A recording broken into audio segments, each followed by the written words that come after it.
This video is sponsored by the year I'm gonna have to wait for the next book.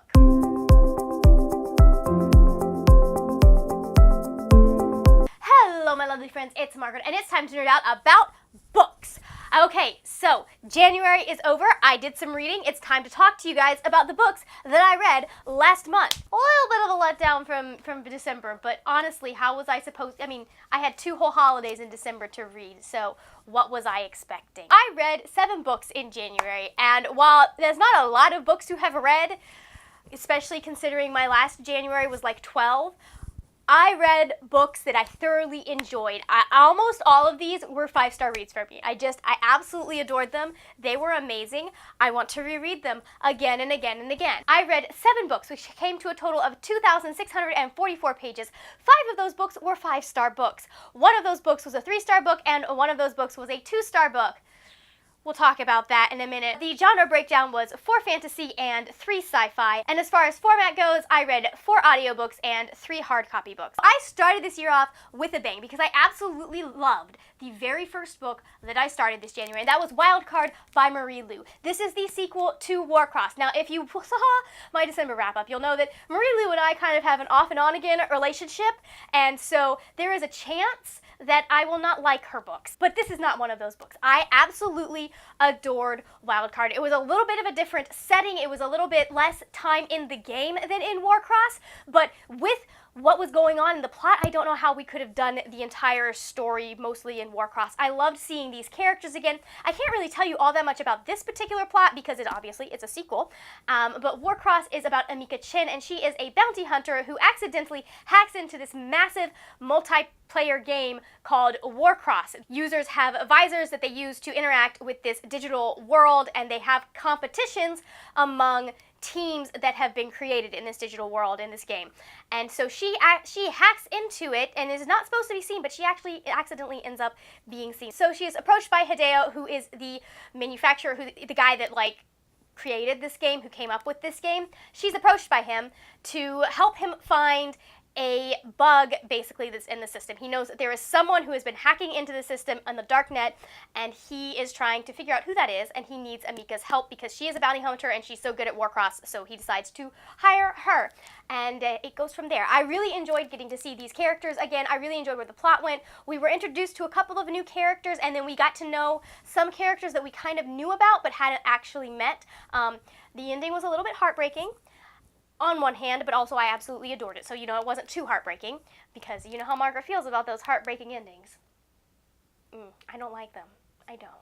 No, thank you. I absolutely adored this. I gave it 5 out of 5 stars, and I really want to reread this series. The next book that I finished in January is one of, I literally have been champing at the bit to reread this book since I finished it last March or so. But that is The Cruel Prince by Holly Black. You probably know by now that The Wicked King is one of my most anticipated reads of the year. So obviously I had to reread this book in preparation for that book coming out. It took me a little bit longer than I wanted to read, but I did have fun annotating this bad boy. Look at that, look at that, look at that.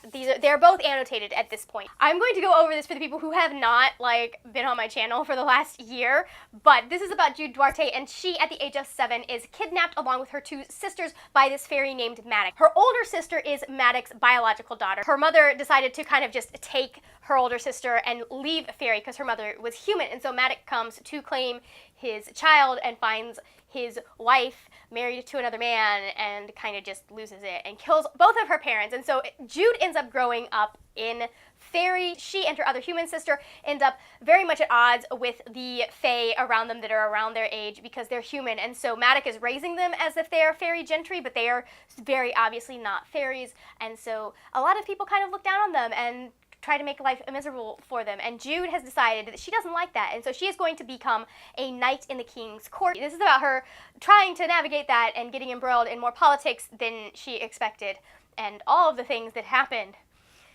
I don't think she was expecting the level of trouble that she ends up having to deal with in this book and the next book. I gave this 5 stars. I loved it. It was amazing. It makes my heart so happy.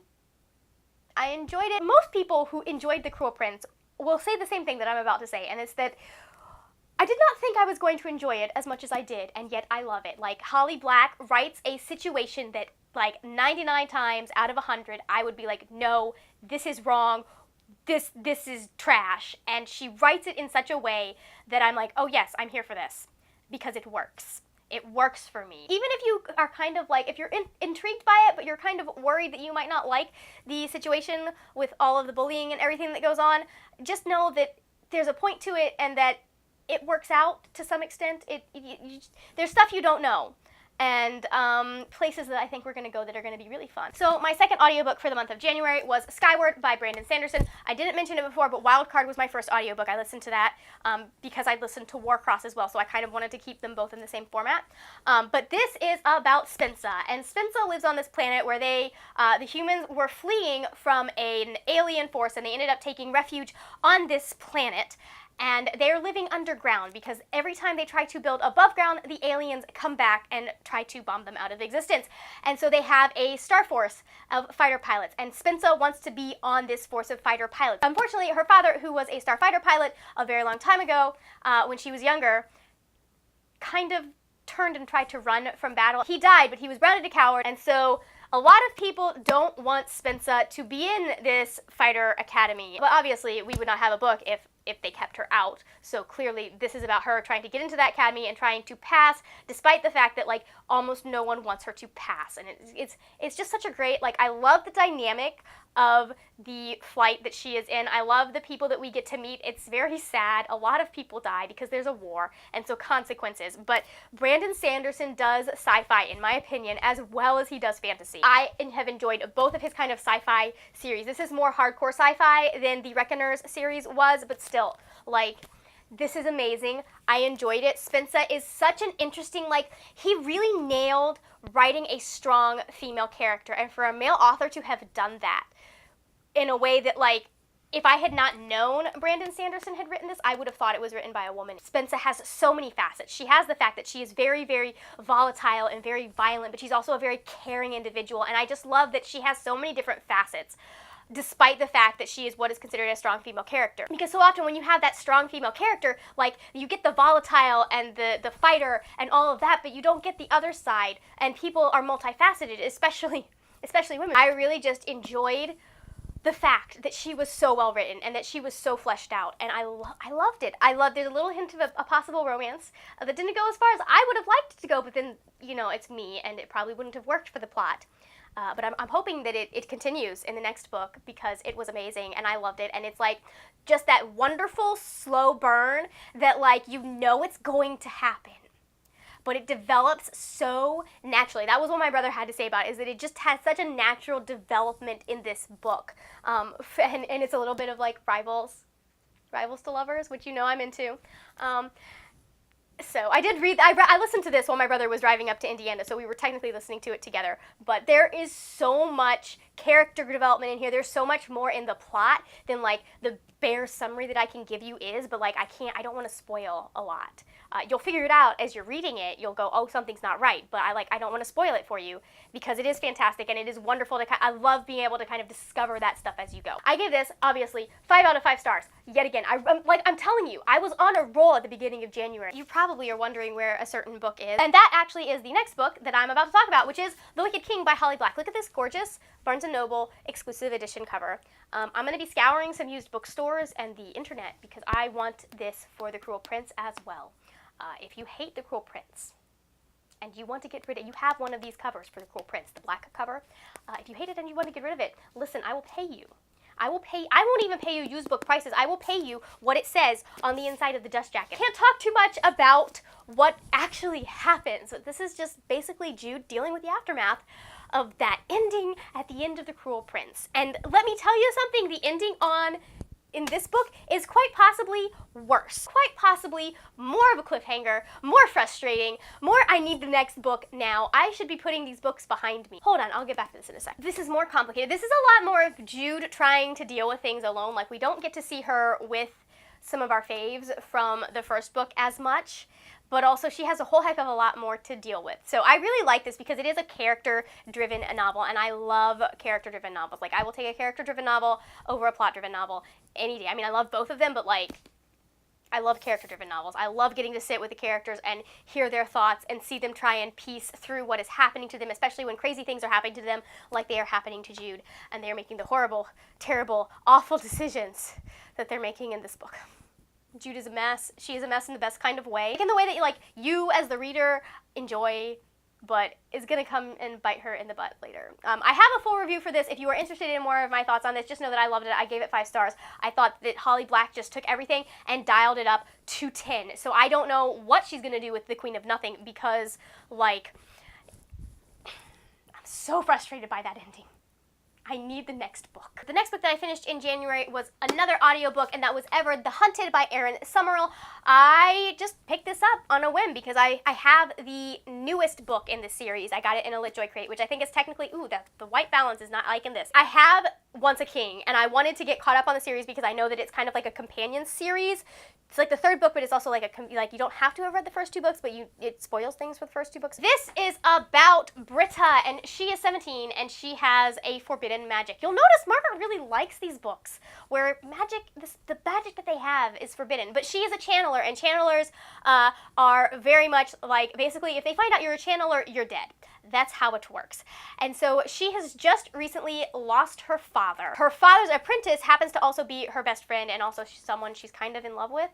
And something has gone down in the past with them, and you don't know what it is, but he hasn't been around for quite a while. So she's dealing with the fact that she's alone by herself. Someone comes to her and says, "We need your help figuring out or tracking down who killed your father," because she has been trained. Her father was the king's assassin, and so he trained her to some extent while he was training his apprentice. The crime suspect for the person who murdered her father is Cohen, who is the boy that her father was training until he left. I enjoyed this. I thought it was great. I would have liked, I don't know, there was just a little something that was missing, even though I enjoyed it. So I only gave it 3 stars. I did listen to it on audiobook. I had a hard time retaining a lot of the information with this one for some reason. Like, I just kept zoning out. But it frustrated me at places. It just frustrated me at places because it was the 2nd book where progress was made in the romantic department, and then the girl decides that she is nervous that she's going to get hurt. And so instead of, like, talking about her feelings, she just goes, "You know what? It didn't actually mean anything. It's fine. We made a mistake. We shouldn't have..." Yeah, I just, that bugged me. It annoyed me. And I understand why it happened, but I don't like it. The second to last book that I finished in January is our December book for Demigods Anonymous, and then we postponed it, and so it ended up being our January book for Demigods Anonymous, but that is The Battle of the Labyrinth by Rick Riordan. This is the 4th book in the Percy Jackson series, and how many times, oh my gosh, I have got this Percy Jackson summary down pat. Like, I have got it, guys. I have said this so many times. Can't tell you what this book is about because huge spoilers, but the Percy Jackson series is about Percy Jackson, and he, at the age of 12, discovers that his father is a Greek god. Won't tell you which one it is, but if you look at the cover, if you look at the cover, there's a clue on the cover.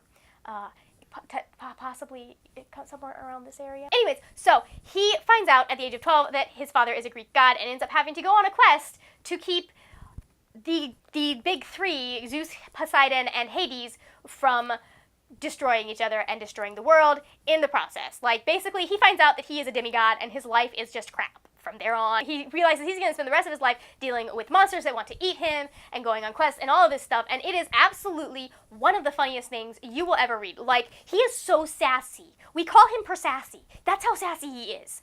He is amazing. He has the greatest sense of humor. I love the side characters. Like, the love interest in this series is one of my favorite characters of all time. I love her so much. I just do. I love her. She is amazing. She just is. And I love his friends. I love Grover. I love all of these characters. And the best part about this is it's one of those series where, like, you start out hating characters. And as we go on, we start to get more depth in them. This one especially, we get a lot more depth in some of the characters that have been just a little bit like a pain in the butt. We get some more depth on those characters, and I really just... like, they're some of my favorite characters now, because despite, like, the fact that they were complete and total pieces of crap in the first book, like, they grow so much. Not just Percy as a character grows, like so many like of the side characters end up experiencing gorgeous growth, and it's amazing. It's a masterpiece. I love how cleverly this series is written. I will sing Rick Riordan's praises until the day I die, because he's amazing. He's amazing as a writer. Every time I reread this series, I see something new and something different that he has planted in there to kind of like just make the story better. If you didn't guess, this was a 5-star book, because all the Percy Jackson books are 5-star books for me. The final book that I read in January is quite possibly my most disappointing read of the month. It wasn't a bad book, but I question why this book exists. Because I went into it thinking that this was a duology, and I was like, yes, we could totally wrap this up in 2 books. Makes sense. And then it wasn't the last book, and I have never in my life been so frustrated and disappointed that we get more time with these characters. Like, I want to know, I'm going to get the next book from my library, but at the same time, like, I want this series out of my life. I wanted it to be done, and it's not done. And that is Other Earth by Jason Segel and Kristen Miller. I understand kind of where the plot is going, but at the same time, I'm just like, half of this could have been cut. When I get to the 3rd book, I'm going to just be like, you know, you could have cut a whole bunch of this book and a whole bunch of that book and have made them one book and had it be a duology. Because a lot of this just was like, why are we dealing with this? What is happening here? I understand that this is like, there are stakes and there's plot and there's all this, but like, we're making things more complicated than they need to be. Why are we doing this? What's the purpose of it? I do feel like the characters get a little bit more time and growth in this. I do love that we get to meet new characters in this, and that we have the stakes are escalated and they're changed, and the problem in the 1st book is Simon needs to get his best friend out of Otherworld. It morphs, it evolves, it changes, because I feel like Otherworld was written to possibly be only 1 book, if they didn't get picked up. But I just feel like, I don't know, I can't tell you why I didn't like the series all that much. I just know that it didn't do it for me. It didn't. I didn't like, Simon as a character was just not aware of a lot of things. And there's just stuff out there that's better written. It's not bad writing, but there's stuff out there that handles this concept better and is better written. And I did not enjoy it as much as I have enjoyed other things in this kind of like genre type thing. Like, if you are diehard for that whole Ready Player One, like they're in a virtual reality type thing, definitely pick this series up and check it out and see if you like it. But I'm not that's not a plot that like draws me in. Like, there are plots. It doesn't matter how poorly it is written, I will eat it up and enjoy it. But yeah, the characters didn't grab me in this one. I so many places where I kind of just wanted to DNF it, but I was like, it's the final book in the series, so I'm not going to DNF it. I'm going to finish this series, and I didn't. And I'm questioning that now. I know I can make it sound like it wasn't entertaining at all, and I didn't enjoy any part of it. I did enjoy parts of it, but I felt like at places like the romance was over the top, and there's this whole other layer of stuff that apparently is going on, and I was just like, I just feel like half of this book didn't need to exist. I'm not gonna lie. I'm sorry if you love this series. I just wasn't a fan of the characters in this book, and some of the attitudes that were in this book, and so I'm just like, no thank you. So, 2 stars. Wouldn't pick it up again. I'm going to finish the series, but I wouldn't pick it up again. Ta-da! These are all of the books that I read in January. Again, pretty good reading month, because 5 out of 7 books were 5-star books. I'm very happy with that. Over half of these are from my actual TBR from last month. So I guess it's time that we pull up Margaret's list of books that she was supposed to have read in January, and we compare it to what she actually read in January. Part of me, as I look down and read off of the list, in the month of January, I was supposed to read 2 graphic novels, Wonder Woman Rebirth Volume 5 and Aquaman Rebirth Volume 2. Neither of those got read. Whoops. Oh well. I'm going to revisit those again in March when Black History Month is over. And then moving on to the books that I was supposed to have read, I was supposed to have read Wild Card, Two Dark Reigns, The Cruel Prince, The Wicked King, Throne of Glass, The Bane Chronicles, Clockwork Angel, Obsidio, and The Battle of the Labyrinth. So out of all of those, 4 of them I finished, which means I still need to read Two Dark Reigns, Throne of Glass, Clockwork Angel, and Obsidio. Clockwork Angel, I am in the middle of. I'm trying to finish it right quick here at the beginning of February as I go into like all my different TBRs, which I will link up top if you have not seen that yet. The Bane Chronicles, you will probably have seen at some point that I did read the 3 short stories that I was supposed to have read before I started Clockwork Angel. Throne of Glass, I actually am postponing until March or April because there's a possibility of a readathon. And if there's a read-along going on, I kind of want to be involved in that. So I'm postponing that. And then Obsidio and Clockwork Angel, I am almost at the end of Obsidio, and I am in the middle of Clockwork Angel. I'm trying to finish those again this weekend. 4 out of 11 is not great. We're going to try and do better this month, which this month I'm doing a lot of readathon, so I have to read those books to hit specific prompts. Oh no, wait, that's 5, because Bane Chronicles I did complete. So 5 out of 11, okay, that's slightly better, but still not great.